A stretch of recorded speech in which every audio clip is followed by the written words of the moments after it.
Tulu here with another episode of Gap Tulu, and this episode's going to be about do humans or do people have rights? And I think that this is a fundamental question here, and it's one that society often argues about, but seems to argue about with little to no consistency or understanding. And this is dangerous because we have a bunch of people saying that this should happen because of human rights, when their proposal tramples human rights in the process. We can say anything is a human right and trample human rights in the process. I could say that killing a black person is my human right and then go on to kill black people. That's dangerous. That is extremely dangerous. We can't do that. That's bad. So, do people have rights? This comes down to the idea that if life has value, we shouldn't abuse it. If we shouldn't abuse it, slavery is wrong. If slavery is wrong, that means self-ownership is right. If you have self-ownership, it leads to a series of negative rights, which is the right to self-ownership. From that comes the right to, this means that you own yourself. You get to do what you want with yourself, your mind and body, unless it violates the rights of another person. So, unless it violates the property of another person, which would be another body and mind that's controlling itself, that has proper ownership of itself. So you can't violate that person's right to his ownership, right? Otherwise, you're exerting ownership over him. So self-ownership is fairly consistent. From self-ownership comes a series of negative rights, as I said before. First off, is you have the right to defend yourself, right? Because if you have the right to yourself, you have the right to self-defense. I mean, it's your body. You should be able to defend it. You have the right to its existence. And if someone tries to terminate that existence or harm it, you have every right to back it up, because otherwise they are claiming you, right?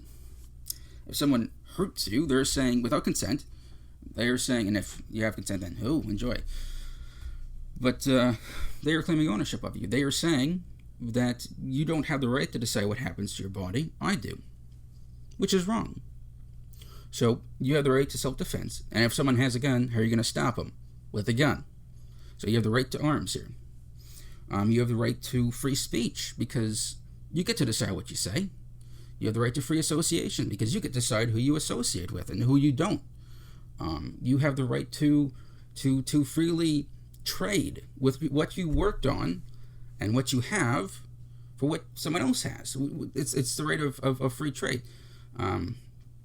The right of religion comes from association and speech.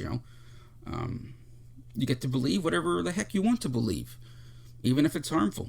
And I'm not saying all religion's harmful. I'm saying that this goes for everything, right? You have the right to think for yourself. You have the right to speech, religion, to self-defense, arms, trade. You have the right to property, which is if you mix your labor with something, no one owns the product of your labor, right? You're investing your time and your effort into something, then you were owed something, right? Unless it was you were working for free, and that was something that was agreed upon. I'm all for contracts, because I believe contracts are simply agreements between two people. So say there's a block of wood, and you carve it into something nice. You own that thing. You mixed your labor with that thing. That thing defines what you did in the past, what you do in the present, and what you have in the future. That thing is yours, just because you worked with it. It's an extension of who you are. And if you agree to work for a company, and that company says, hey, you're agreeing that we pay you something for what you've done, that money's yours. What you use that money for, because that money is a substitute for what you made, right? Substitute for what you worked for.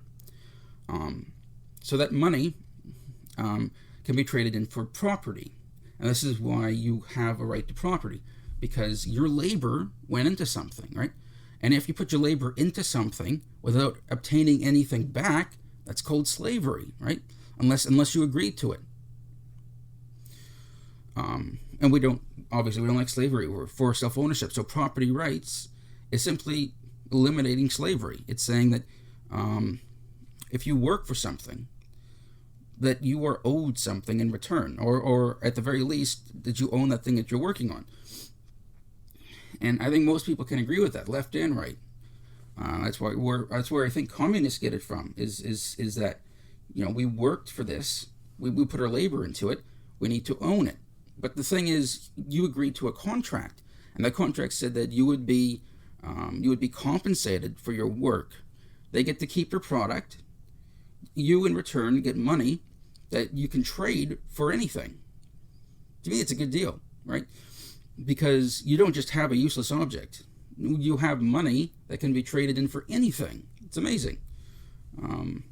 So yeah, I mean, if you weren't compensated monetarily with agreement, that's slavery, right? And we're against that. So yeah, so you have all those rights. And anyone that denies you of said rights is claiming ownership of you. Now, you have to respect another person's right as well. So the non-aggression principle comes into play here, right? Negative rights are important.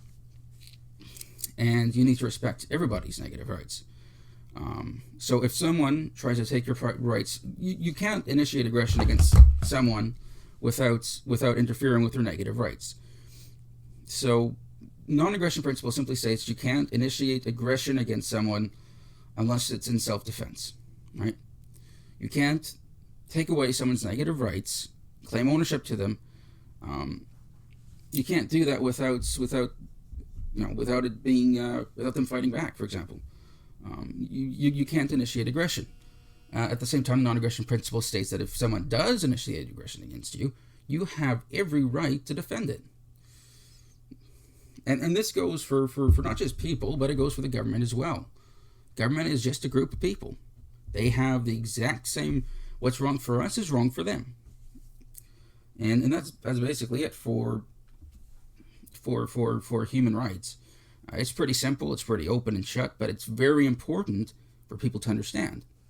Because if we don't, then we'll be arguing for the violation of rights, but for rights, right? We'll be arguing for rights that are treading on rights.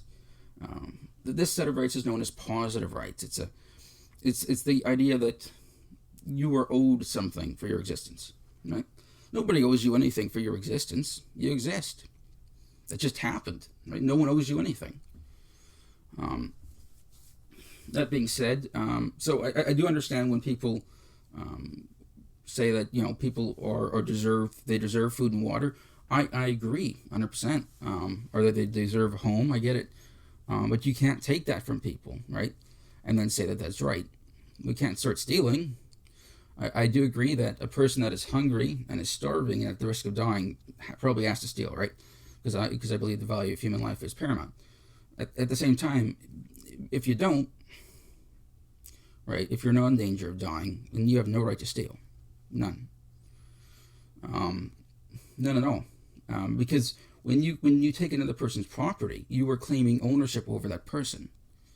You were saying that you were owed the product of that person's labor, and being owed the product of another person's labor is slavery, but it's also known as positive rights. It's the entire argument of positive rights is that you were owed the product of someone else's labor. So it's called positive rights. It's also known as slavery, and it's wrong. It's completely wrong.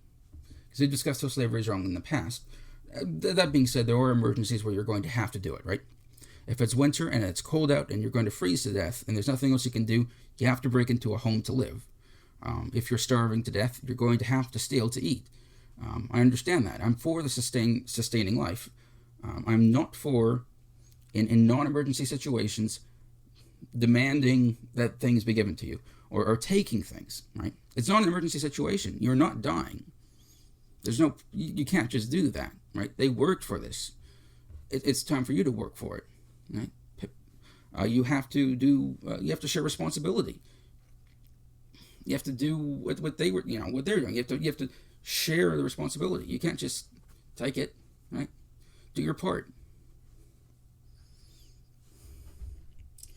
But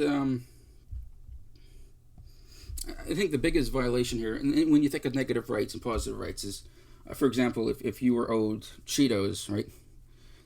then someone is literally going to put the gun to a head of a person with Cheetos and say, you have to give it up.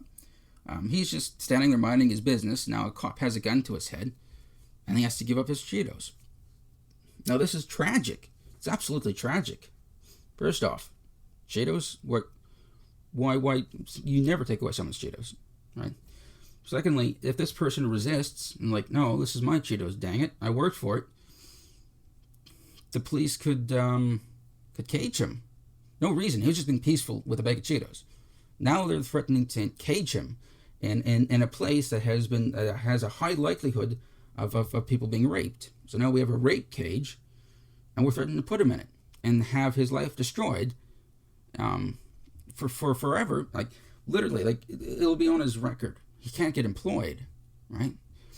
So now we have this person who was just eating Cheetos, and his life's destroyed because he doesn't want to give up those Cheetos. I can't imagine something worse. That's horrible.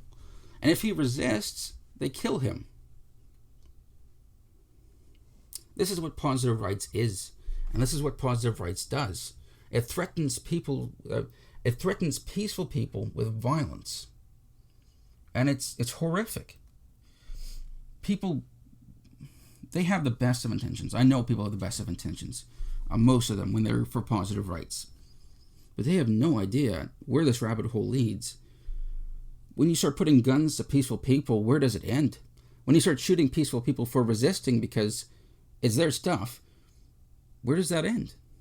You've given the government authority to hurt peaceful people. How is that going to end up well for anyone? That's horrifying. Only give the government as much power as you'd give your worst enemy. And I don't want to give my enemy the power to kill innocent people just eating a dang bag of Cheetos. Dang it.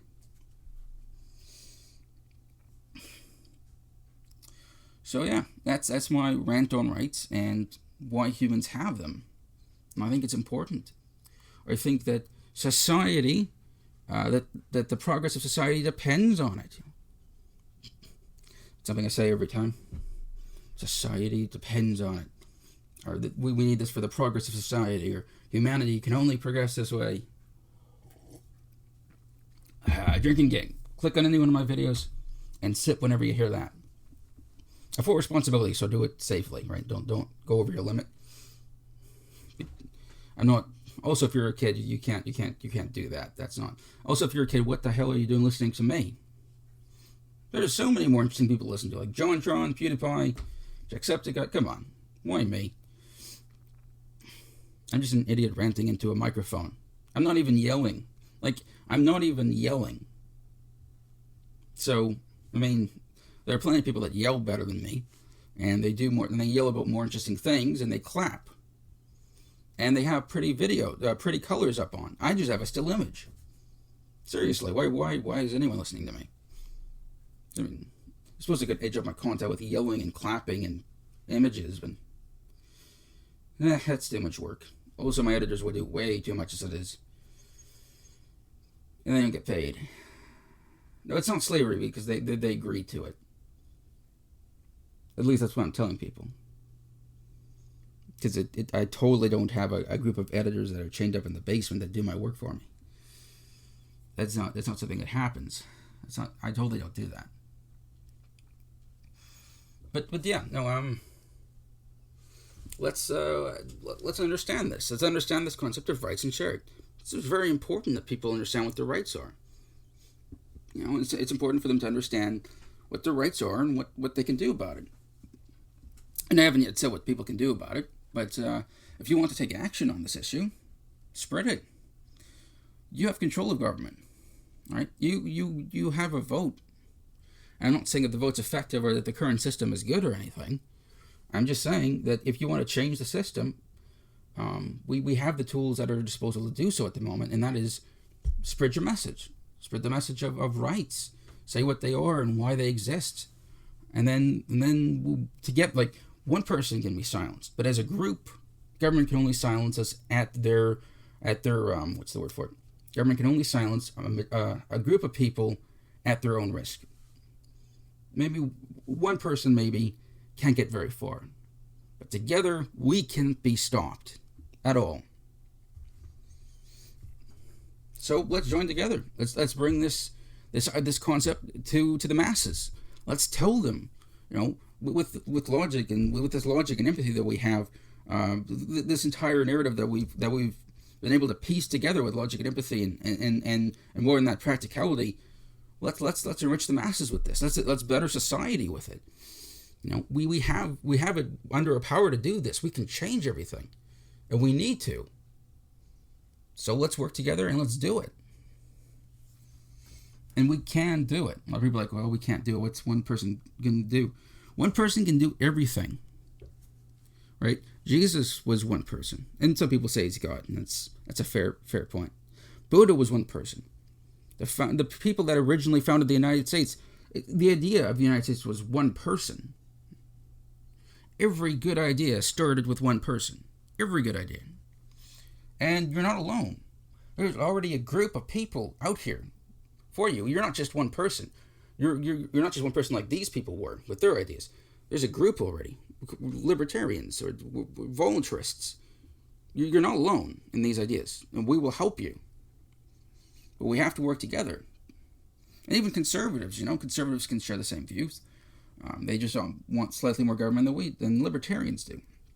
And that's fine. For now, that's fine. We can still work together.